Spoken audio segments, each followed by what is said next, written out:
ইমানি দুর্বলতার ব্যাপারে আমরা মোট 6টা বিষয় আলোচনা করব। ইবাদতে অনীহা, চারিত্রিক লক্ষণ। ইবাদতে অনীহার ক্ষেত্রে প্রথম হচ্ছে ইসলামে সবচেয়ে গুরুত্বপূর্ণ নামাজ। নামাজের সময় হলে সে বাথরুমে পালায় অথবা বাহানা করে বিভিন্ন কিছু। এটা খুব খেয়াল করতে হবে যে নামাজের সময় তাকে সাথে নিয়ে নামাজে যাওয়া অথবা একসাথে নামাজ পড়া। তো নামাজে যাওয়ার সময় সে হয়তো ইয়ে করবে যে আব্বু আপনি যান আমি আসছি, এটা বলে সে বাথরুমে যাচ্ছে, পরে সে আর নামাজে যাচ্ছে না বা মসজিদে যাচ্ছে না, এটা খেয়াল করতে হবে। সেজন্য নামাজের এই ঘরে আওয়াজ লাগান যে এই 10 মিনিট আছে, সবাই অজু করো, আমরা একসাথে নামাজে যাব। হ্যাঁ, তাহলে আর ইয়ে হচ্ছে না, আহ, বাহানার সুযোগটা থাকছে না, পালানোরও কোনো বিষয় থাকছে না। দুই হচ্ছে কোরআন তিলাওয়াত শুনতে বিরক্তি প্রকাশ করে। এটার একটা গুরুত্বপূর্ণ ব্যাপার এখানে আমি মাঝখান দিয়ে বলে দিই, সেটা হচ্ছে আমাদের অনেক অভিভাবক জিজ্ঞেস করেন যে সন্তান মেধাবী হওয়ার জন্য মা বাবা কি করতে পারেন, বা সন্তানের মেধাবী হওয়ার যাত্রাটা কখন থেকে শুরু হয়।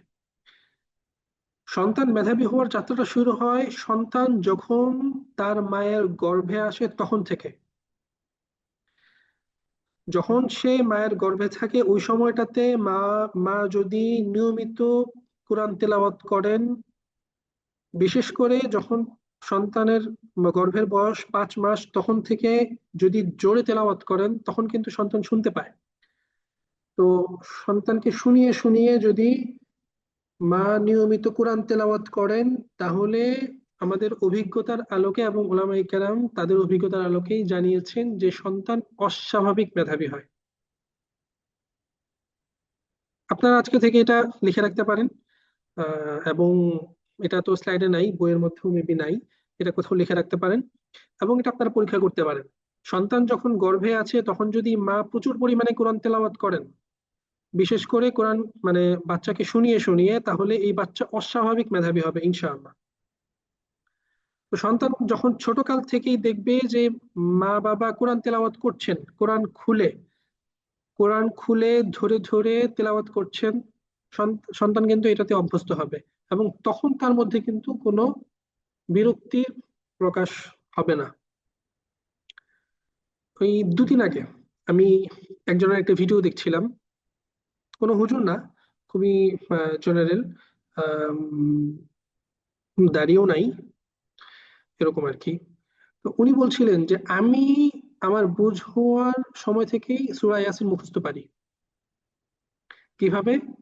সে আমার বুঝ হওয়ার আগে থেকে আমি আম্মাকে দেখেছি প্রত্যেকদিন সকালবেলা, আমি যখন কোলে তখন থেকে, মানে একটা মানুষ যখন থেকে মনে করতে পারে তখনের কথা উনি বলছেন, যে তখন থেকে আমার আম্মু আমাকে নিয়ে প্রত্যেকদিন সকালবেলা ঘুম থেকে ওঠার পরে কোরআন তেলাওয়াত করতেন এবং তখন সূরা ইয়াসিন তেলাওয়াত করতেন। আমি সূরা ইয়াসিন ওই সময় আম্মুর সাথে থাকতে থাকতে শুনে মুখস্থ করে ফেলছি। এটা কিন্তু শুধু ওনার মানে ওনার ব্যাপার না, এটা আমারও হয়েছে। আমি যখন হিফজু করছিলাম তখন তো প্রতিদিন নিয়মিত অল্প অল্প করে সবক মুখস্থ করে করে শোনানোর নিয়ম। যখন সূরা ইয়াসিনের সময় এসেছে, মানে সূরা ইয়াসিন এই জায়গাটা এসেছে, তখন আমি একদিনে সূরা ইয়াসিন, একদিনে না বরং ওটা ছিল হচ্ছে আম, আমাদের মাদ্রাসায় নিয়ম ছিল এক পারা শেষ হলে ওই পারাটা শোনাতে হয়।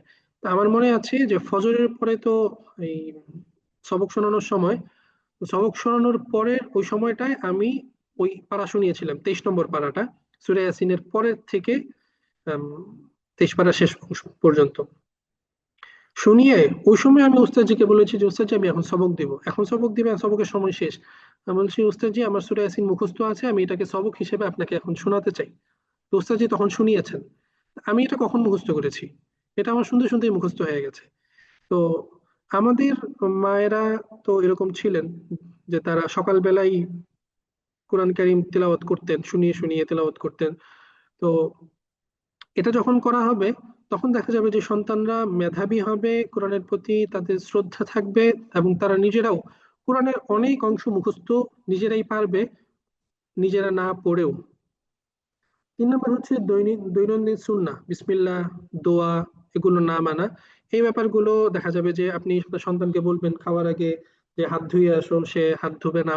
হ্যাঁ, উম, খাবার আগে আপনি বলবেন যে বিসমিল্লাহ বলো, বা আপনি জোরে করে বিসমিল্লাহ বলছেন, তো সে কোনো আপনি খেয়াল করবেন আপনার সন্তানের মুখে বিসমিল্লাহ আসছে না, বিসমিল্লাহ বলছে না, সে বিসমিল্লাহ না বলেই খাবার শুরু করে দিচ্ছে, এরকম। তো তখন গিয়ে ব্যাপারগুলো খেয়াল করতে হবে যে এটা যখন হচ্ছে তার মানে হচ্ছে তার মধ্যে ধীরে ধীরে ধর্মহীনতা কিছুটা মনে হয় ঢুকে যাচ্ছে, সতর্ক হতে হবে। চারিত্রিক লক্ষণের ক্ষেত্রে অসংযত ও অশ্লীল ভাষা ব্যবহার করে, স্ল্যাং ব্যবহার করে, মিউজিক, মুভি ও হারামের প্রতি তীব্র আকর্ষণ বোধ করে। হুম। আপনার মনে করেন যে নামাজের কোনো খেয়াল নাই, কিন্তু কোন দিন কোন খেলা আছে, হ্যাঁ, কখন কোন কোন জায়গায় কোন কনসার্ট আছে, এগুলো সব তার মুখস্থ। কোন দিন কার মুভি আসতেছে, হ্যাঁ, কোন ইয়েতে কোন জায়গার কোন হলে কোন সিনেমা রিলিজ হচ্ছে, এগুলো তার খুব মুখস্থ। হ্যাঁ, এবং তার ফ্রেন্ড সার্কেল হচ্ছে ওরাই যারা এগুলো দেখে, এবং সেও নিয়মিত ওগুলো দেখার ইয়ে করে। আর 3 নাম্বার এবং শেষ হচ্ছে নিজের দোষ ঢাকতে অবলীলায় মিথ্যা বলে। এটা তো একটু আগেই বললাম যে যখন সে মানে ধর্মহীনতার মধ্যে তৈরি হচ্ছে তার ভেতরে, তখন তো তার ভেতরে মিথ্যা বলার ব্যাপারে কোনো অপরাধ বোধ তৈরি হয় না, বরং সে খুব স্বাভাবিকভাবে মিথ্যা বলতে থাকে।